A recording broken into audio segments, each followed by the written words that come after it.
Dalam kehidupan yang semakin kehilangan makna dan esensinya, setiap orang akan rela melakukan segala hal demi membuat dirinya merasa lebih nyaman dan tenang. Semua orang saling berkompetisi buat jadi yang terbaik. Semua orang berlomba-lomba buat menyempurnakan kehidupan mereka, entah dari tuntutan taraf hidup atau pikiran mereka sendiri. Apakah dengan memiliki lebih banyak dapat menjamin kebahagiaan? Apakah itu berarti dengan kita memiliki lebih sedikit, artinya kita tidak layak merasakan kebahagiaan? Apakah kebahagiaan akan bertahan lama? Atau masih ada kebahagiaan di atas kebahagiaan lain? Oke, bareng aku Adit di channel Mbarep YT. Tonton video ini tanpa jeda agar tidak ada diskon informasi. Terima kasih. Kita masuk pada video ke-7. Dalam video ini aku bakal ngebahas lebih banyak artinya lebih bahagia. Oke, dalam kehidupan sehari-hari, kalian pasti pernah berpikir bahwa kalau orang punya duit lebih, pasti bawaannya bahagia terus. Orang yang punya mobil, motor, HP, tas, atau baju yang lebih keren dari apa yang kita punya, pasti mereka bahagia. Orang yang nongkrong di tempat-tempat mewah, pasti mereka lebih bahagia hidupnya. Apapun yang berkonotasi lebih, pasti membahagiakan. Betul gak? Betul dong.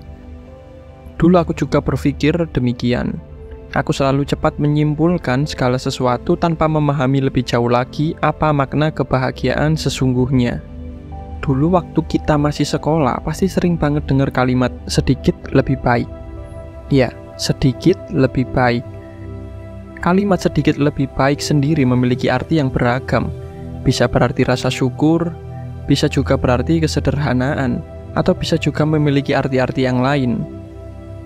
Apapun artinya, hampir semua maknanya sama, yakni kesederhanaan. Di era seperti saat ini, kesadaran akan kesederhanaan mulai memudar. Semua orang mulai tidak bisa membedakan mana kebutuhan dan mana keinginan. Mana yang penting, mana yang tidak penting. Dan pada akhirnya itu yang membuat mereka terpenjara dalam lingkaran yang menyulitkan. Jadi, terkadang kesederhanaanlah menjadi pilihan terbaik. Dengan menerapkan hidup berkecukupan dan sederhana, kita akan lebih mudah menggenggam dan merasakan makna dari kebahagiaan hidup itu sendiri. Oke, aku bakalan share beberapa contoh bahwa lebih sedikit itu jauh lebih baik. Contoh pertama, memiliki furniture atau perabotan lebih sedikit, artinya memiliki lebih banyak ruang kosong.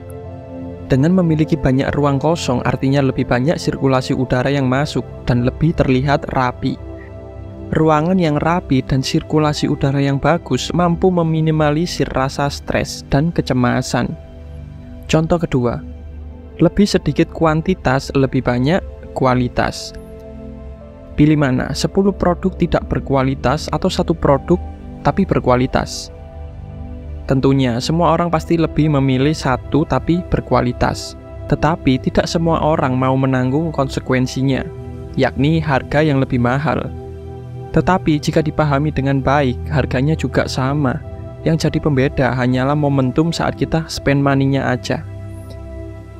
Jadi sebelum membeli produk, pastikan kamu pantas dan mampu terlebih dahulu, biar gak bolak-balik keluar duit gara-gara kualitas produk yang jelek.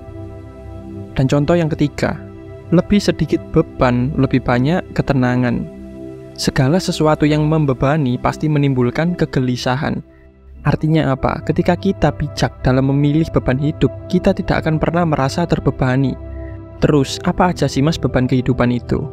Jadi, beban kehidupan itu segala sesuatu yang memiliki pertanggungjawaban. Contoh kecil, seperti motor. Motor adalah salah satu bentuk beban kehidupan. Kenapa aku katakan demikian? Karena dengan kita memiliki motor, artinya kita harus sepenuhnya bertanggung jawab atas segala sesuatu yang menyangkut si motor ini.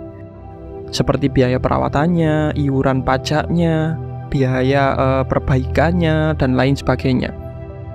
Semakin tinggi spek motor kita, itu diikuti juga dengan biaya pertanggungjawaban yang lebih besar juga. Jadi, kita tidak akan bisa lepas oleh hal-hal seperti itu selama kita masih memakai si motor tersebut.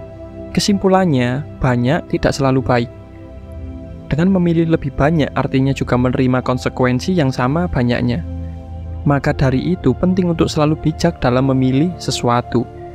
Ketika kita memiliki pemahaman dan kontrol tentang kebutuhan kita, kita akan merasakan kebahagiaan yang sesungguhnya. Stop buat ngikutin tren yang gak penting, stop buat nge-FOMO. Gak bakal terjadi sesuatu kok meski kamu gak ngikutin trennya, dunia tetap berjalan seperti biasa. Berbahagialah dengan kesederhanaan, bukan kefomoan. Karena kebahagiaan sejati bukan disebabkan oleh sesuatu, namun oleh pengalaman hidup kita sendiri.